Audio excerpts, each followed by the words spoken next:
Amir Hamzah adalah salah satu pahlawan Islam yang dikenal dalam sejarah dan literatur Melayu. Meskipun kisah hidupnya sering dikaitkan dengan hikayat-hikayat atau legenda yang bersifat heroik, riwayat hidupnya yang populer dalam cerita-cerita rakyat biasanya memiliki beberapa versi tergantung pada sudut pandang budaya setempat. Amir Hamzah dalam hikayat. Amir Hamzah sering digambarkan sebagai seorang pangeran yang gagah berani dan merupakan sepupu dari Nabi Muhammad SAW. Kisah hidupnya dikenal lewat Hikayat Amir Hamzah, sebuah cerita epik yang terkenal di kawasan Nusantara dan Asia Selatan. Dalam cerita ini, Amir Hamzah diperkenalkan sebagai seorang pejuang Muslim yang gagah berani sejak kecil. Masa kecil, dalam kisahnya, Amir Hamzah lahir dari keluarga bangsawan yang kuat dan saleh. Sejak kecil, ia digambarkan memiliki keberanian luar biasa dan kecintaan pada agama Islam. Ia sering digambarkan menghadapi musuh-musuh yang kuat dan berjuang untuk menegakkan kebenaran. Kehidupan dewasa. Ketika dewasa, Amir Hamzah menjadi seorang pejuang Islam yang disegani.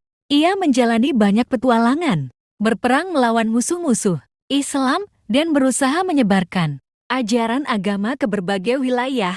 Dalam banyak versi cerita, ia digambarkan mengarungi berbagai pertempuran yang epik, mengalahkan raja-raja jahat, serta berhadapan dengan makhluk-makhluk gaib. Akhir hayat, kisah Amir Hamzah seringkali diakhiri dengan kematiannya sebagai syahid, yang merupakan salah satu penghargaan tertinggi dalam ajaran Islam. Setelah menjalani kehidupan yang penuh perjuangan, ia wafat dalam pertempuran terakhirnya, mempersembahkan hidupnya untuk perjuangan agama. Akhir hidupnya menggambarkan keberanian dan kesetiaan Amir Hamzah kepada agamanya hingga akhir. Pandangan Nahdlatul Ulama NU. Nahdlatul Ulama sebagai organisasi Islam terbesar di Indonesia menghormati pahlawan Islam seperti Amir Hamzah. Meskipun ceritanya lebih banyak dikenal dalam bentuk legenda atau hikayat, NU memandang tokoh-tokoh seperti Amir Hamzah sebagai inspirasi moral bagi umat Muslim, terutama dalam hal keberanian, keadilan, dan dedikasi terhadap ajaran Islam.